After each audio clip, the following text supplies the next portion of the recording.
ఎప్పుడు ఓట్లు వచ్చినా సరే ఊర్లలో ఒక లెక్క పట్నంలో ఇంకో లెక్క ఉంటదబ్బా. ఆడ 100-70-80 మంది ఓటేస్తే ఈడ 100-40-50 మందే ఏలుకు ఇంకంటించుకుంటారు. ఓటేయమని సెలవిస్తే సినిమాలు షికార్లు తిరుగుతారు.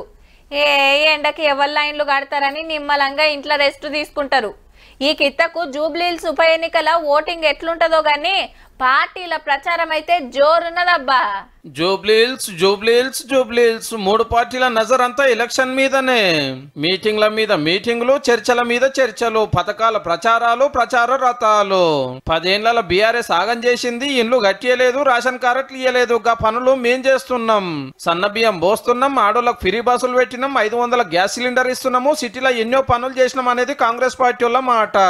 ఎప్పటికాంచెలో నవీన్ యాదవ్ గారు సేవా కార్యక్రమాలు చేస్తున్నాడు. యూత్ హిమ్మతున్నది, అల్కా గెలుస్తాము అంటున్నారు మంత్రులు.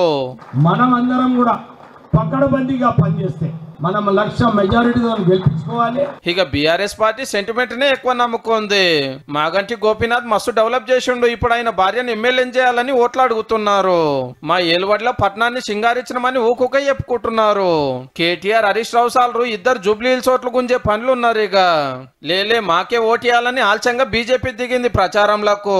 మా మోడీ సార్ మస్తు పనులు చేస్తున్నాడు, తెలంగాణకు ఎంతో సాయం చేస్తున్నాడు, మాకు ఇంకో ఎమ్మెల్యే నీరు గల్లీల బాట పడుతున్నారు చిన్నగా.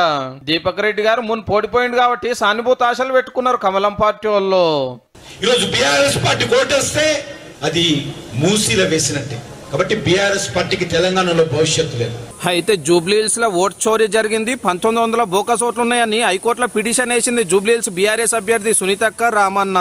అటుకెళ్లి ఈసీ తరపు లాయర్లు కూడా కోర్టులో వాదన వినిపిస్తే ఈ టైంలో ఎన్నికల సంఘానికి స్పెషల్ గా ఆర్డర్ ఇవ్వాల్సిన పని లేదు, ఈసీ రూల్ ప్రకారమే చేస్తుంది అనుకొచ్చింది కోర్టు.